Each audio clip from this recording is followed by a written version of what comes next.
兄弟们，白酒行业的大新闻，我听说仁怀有2家规模比较大的一个酱酒企业已经申请了破产，我还听说仁怀现有的生产型酒企还在冒烟的不足100个。现在行业协会倡导白酒未来不分高低度。最后我还听说河南某个大商已经断了现金流，现在就是能变现的就变现，能抵押的就抵押，只为求活着。还有的我不敢说。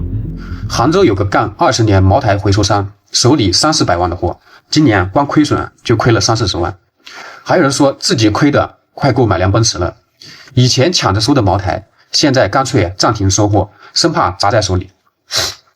想想从那个时候茅台是3250块钱一瓶左右的巅峰，到如今1600多你就能入手飞天茅台。这4年跌了将近50%。这不只是价格腰斩，更是整个行业逻辑的崩塌。崩盘了啊！这回真崩盘了，全中国的酒商都不接货了，都怕了。上午接，下午赔，现在基本就是这情况。很多酒商小一点的赔个几十万，稍微大一点的赔个几百万。一瓶酒1周之内掉了400-500，一箱赔了2000多，你说这谁能受得了呀？10月31号刚刚给大家拍了彭总来的茅台价格大全，结果时隔2天，整整10款茅台降价。1斤半的飞天，上一周五的价格是3150，现在是3100块几钱。精品茅台上周五的价格是2550，现在降成了2500。五粮液崩了，尽力砍半，大佬急删自选股。三季报把投资圈干沉默，五粮液3季度营收81亿，同比暴跌52%，净利润20亿，直接砍没65%。去年同期还赚57亿，这哪是下滑，是过山车没系安全带。都不喝酒了吗？啤酒从2013年巅峰产值5000万吨下降到了现在的3000万吨，下降了34%。白酒从2016年巅峰的产量1300万吨下降了现在的600多万吨，下降了53%，意味着喝酒的人越来越少了。大家好，欢迎来到看大陆节目，我是美玲。目前中国白酒市场陷入全面的低迷，即便是售价仅于20元人民币的平价品牌牛栏山二锅头，如今呢也出现滞销现象。其母公司北京顺鑫农业股份有限公司第3季度财报显示，公司净利润大幅下滑将近80%，亏损呢逼近了1亿元，成为白酒行业疲软的缩影。大家今年都穷到什么地步了？白牛2都没人喝了，就是卖10几块一瓶那个。眼下茅台、五粮液卖不动了，这都理解啊。但是白牛2卖不动了，说明大家真穷了。今年3季度牛栏山利润降幅136%，所以说他3季度不光没挣钱，还亏了1个亿，说明什么呢？以前喝牛栏山的人现在都不喝酒了，他是没有这个闲钱去喝酒了。要知道，现在随着整体白酒市场的萎缩，竞争剧增，汾酒、博汾、西凤酒、绿博、五粮液、尖庄、郎酒、顺品郎、剑南冲、工农牌、泸州老窖2区、洋河大区等品牌纷纷入局，以更高性价比抢占牛栏山的市场份额。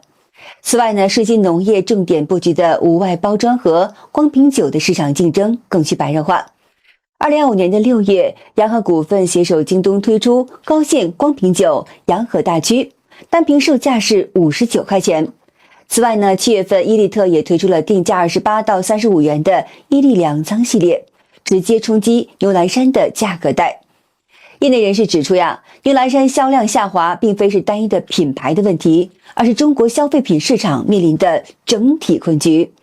酒业评论人肖竹清分析表示，当前中国社会购买力不足，大量灵活就业与低收入的群体对未来收入预期悲观，导致消费紧缩与消费降级，直接影响到了以牛栏山为代表的大众品牌销量。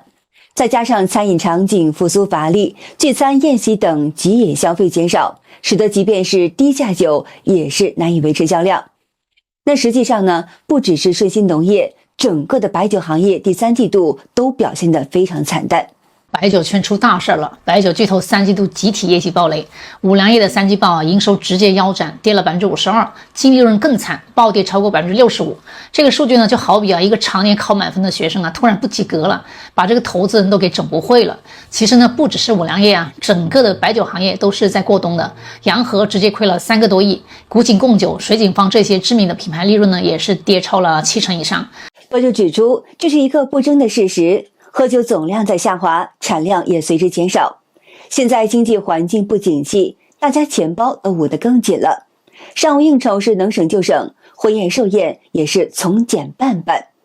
有句话呢，最近挺流行的，现在呀是男人不喝酒，女人不化妆，这其实反映了整个社会的消费状态。另外呢，白酒行业自己同样也存在问题。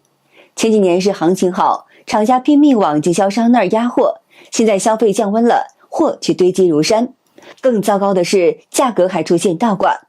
比如像五粮液的明星产品，批发价竟然比建议的零售价还要低。您说这让经销商怎么活呢？卖一瓶亏一瓶，谁还愿意进货呀？比压货更可怕的是，现在没有利润，没有出路了。原来厂家为了完成任务也在压货，库存呢也不小，但是白酒经销商当时还能撑下去，还能继续压货，因为他们还有利润，还有钱赚。现在厂家使劲的给经销商压货，但是呢，厂家的价格体系已经被破坏了，价格是非常透明了。如今呢，各大电商平台纷纷打出了百亿补贴的旗号，名酒价格是一降再降，几乎已经逼近甚至触及到了经销商的进货的成本。像这样的价格战呢，让不少白酒经销商是苦不堪言，不仅是利润被彻底压缩，很多人甚至陷入了压货不挣钱的困境。面对这种线上低价的冲击，线下渠道被挤压的局面呢，白酒经销商的生存空间正在被一步一步的蚕食。中国国家统计局的数据显示，2025年前3季度，全国规模以上白酒企业累计产量为265.5万千升，同比下滑是 9.9%， 这已经是行业连续多年的产量下降。白酒行业整体正在经历一场高位放缓的调整期。那整体看来呢，白酒行业正进入深度分化期，头部品牌尚能稳住阵脚，中腰部企业步履维艰，许多中小酒企则已经是陷入了业绩滑坡与市场萎缩的双重困境当中。我们现在这个行业已经是在历史的分叉路，像我们的头部企业、地方性的名酒都已经受到如此大的影响。那像我们很多小微的酒企，那大家的处境应该是会更加的艰难。那么还有消息指出呢，曾被视为是液体黄金的飞天茅台，如今也挡不住市场寒意。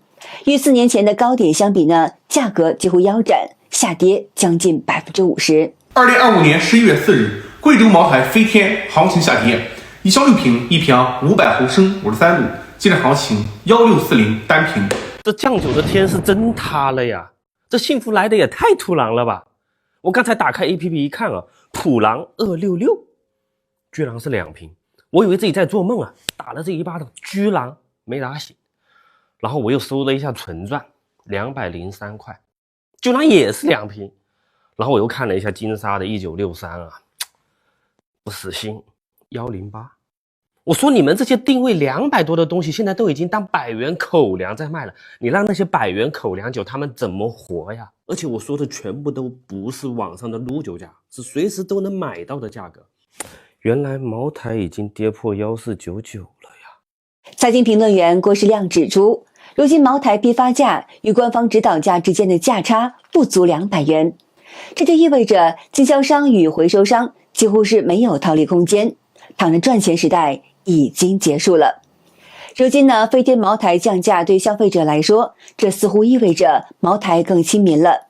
但对经销商而言呢，这可不是一场简单的价格波动。要理解这种危机的根源，得先看看茅台经销商体系背后的真实成本结构。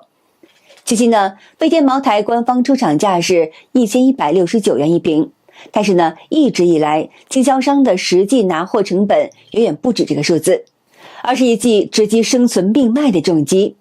因为这个价格已经逼近甚至触及到了他们的生死线，除了基础进货价，他们还要承担配货要求、渠道返点、仓储运输、销售返利、人员开支、资金占用等一整套隐性成本。很多经销商为了拿到配额，不得不额外进大量低端或滞销产品，用捆绑销售的方式换取有限的飞天配额。在先捆后货的规则下呢，经销商必须接受强制性的产品搭售，每拿10箱飞天茅台就需要搭配10到20箱的茅台1935，1箱到2箱的贵州大曲，以及30箱到50箱的王子系列酒。以茅台1935为例啊，打混价798，二级市场成交价呢却只有650左右，每瓶亏损呢超过100块。那么这样算下来呢，仅搭售部分就让飞天茅台的综合成本增加了好几百元，再叠加仓储、店面运营以及3%到5%的资金占用周期成本，经销商的实际成本几乎被锁定在了1700元附近。然而呢，市场价格却是一路跌破了关键关口。无论是此前的2000元、1800元，还是如今的1700元，这些价位的失守都在不断的动摇市场信心。消费者看到价格持续下滑，也倾向于再等等。普遍预期茅台还会继续降价，观望情绪弥漫，成交进一步萎缩，导致经销商为回笼资金被迫低价抛售。于是市场形成一个典型的越跌越抛，越抛越跌的恶性循环当中。据经济观察报的报道表示，如今茅台经销商正在从稳赚转向求生模式。典当行收酒价跌破了1000元，不少店家干脆暂停收酒。黄牛因每日亏损而退出，收藏市场热度也是迅速降温。茅台的金融属性正在被市场彻底消解。价格下跌的连锁反应还波及到了资本市场。同花顺数据显示，贵州茅台股价今年以来累计下跌了 4.31%， 截至10月30号收报每股是1430.01元。有分析认为，茅台价格持续承压的背后是整个白酒行业进入去库存、去泡沫的深度调整期。华金证券研报指出，目前渠道库存仍然高企，年底销售任务压力巨大，批价短期内仍难止跌，白酒整体消费需求仍在摸底。有业内人士指出，在花了2个小时走遍整个茅台阵营后呢，发现原本热闹非凡的酒商门店，如今却是一家接一家的关门转让。之前呢几十万都不转给我的商家，现在呢是1分都不要，60-70%的中小酒企呢已经开始停产。曾经的门庭若市，现在也变成了冷冷清清。赤水河畔600多家酒企永久出局。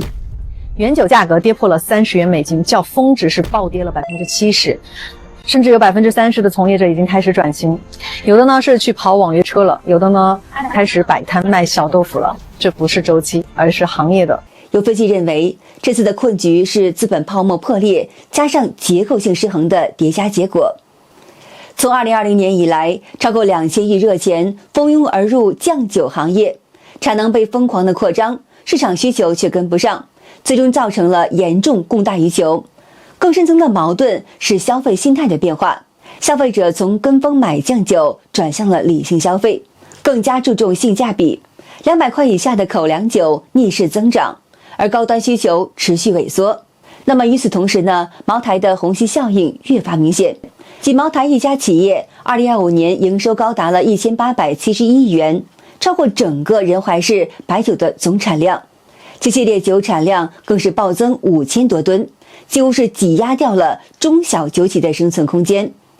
另外呢，资本退潮也让问题更加尖锐，白酒库存周转周期拉长到了18个月以上，渠道转型带来的压力更大，有近一半消费者转向线上购买，传统批发与经销模式被彻底打乱。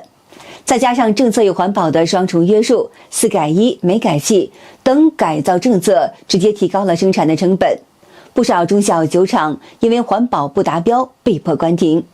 与2012年相比呢，如今生产端已经是无法简单减产熬冬，而是要面对系统性的重构。另外呢，2025年颁布的史上最严禁酒令，它的范围之广、力度之大远超以往。新规不仅限制白酒，连红酒、啤酒，甚至任何含有酒精饮料都被禁止出现在公务与国企的场合当中。